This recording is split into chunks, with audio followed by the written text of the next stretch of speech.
Today in the church is the second Sunday of Easter, Divine Mercy Sunday.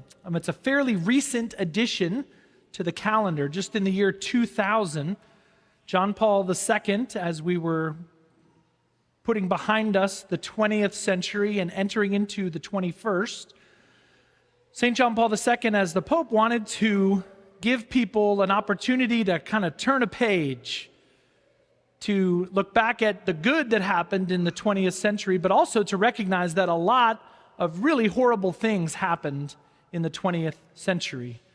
2 world wars, the Holocaust, Hitler, Stalin, Pol Pot. It was a very dangerous and kind of filled with atrocities century.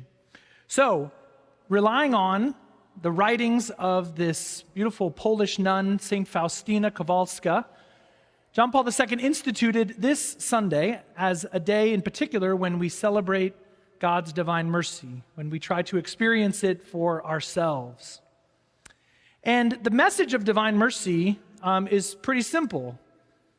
It's that we trust in Jesus, that we trust His mercy, that we trust His plan for our lives. And that can be difficult to do. And so St. Faustina's famous words, "Jesus, I trust in you." And we see that especially as it relates to God's mercy. And so I want to get across kind of one basic point here this morning.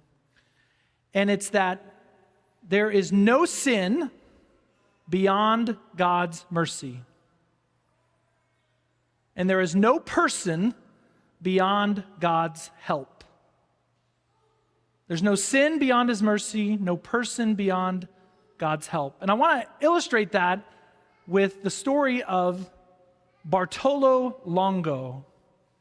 He was born in 1840 in southern Italy. And he was born into a devout Catholic family. Mom, dad, church every Sunday. They loved to pray the rosary together. He was an altar server. He was kind of all those things that you might expect from a little boy growing up in the church in Italy.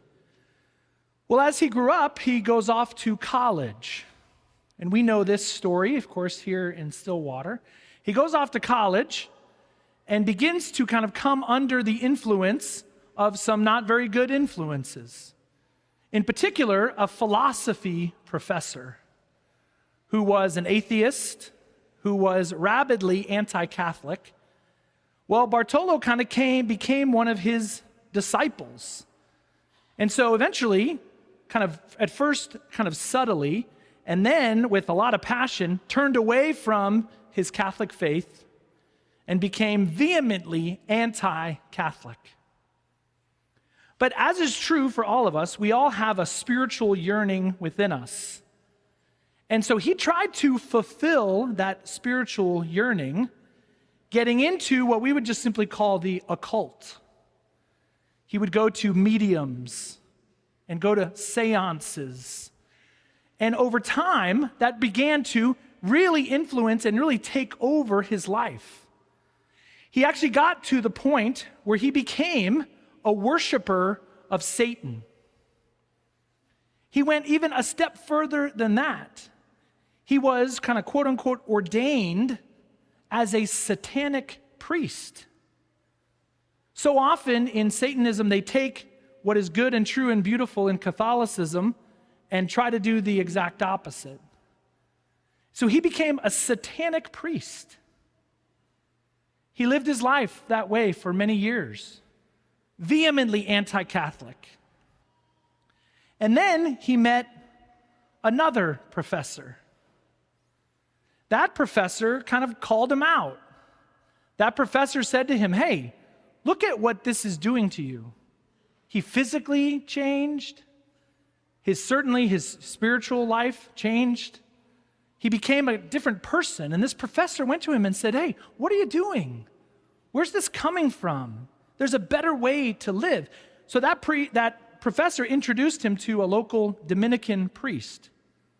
That priest started to work with him, started to meet with him. Eventually, Bartolo Longo began to see the error of his ways. began to revert back to the faith of his youth. Relying on God's mercy, he frequented the sacrament of confession.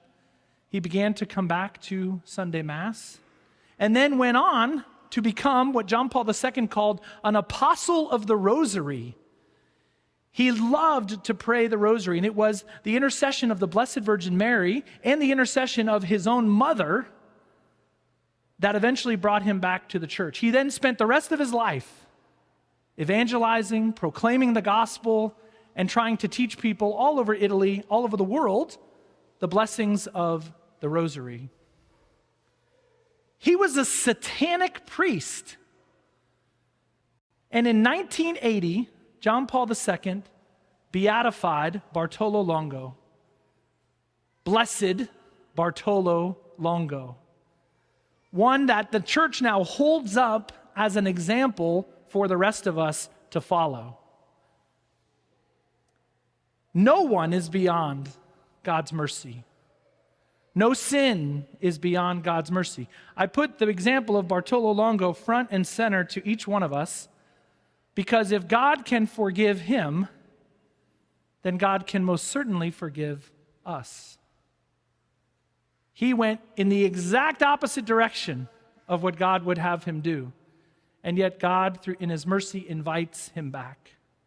There's beautiful examples of conversions in our church. St. Paul, St. Augustine, St. Mary of Egypt is a great example.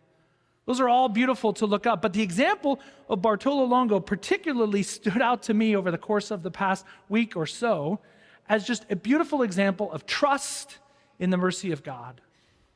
No sin is beyond God's mercy. No person is beyond God's help.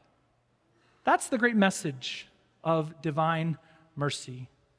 And so we ask today for the intercession of Blessed Bartolo Longo, for the intercession of St. John Paul II, for the intercession of St. Faustina Kowalska and her beautiful message of divine mercy, a message for us all that no sin is beyond God's mercy and no person is beyond God's help.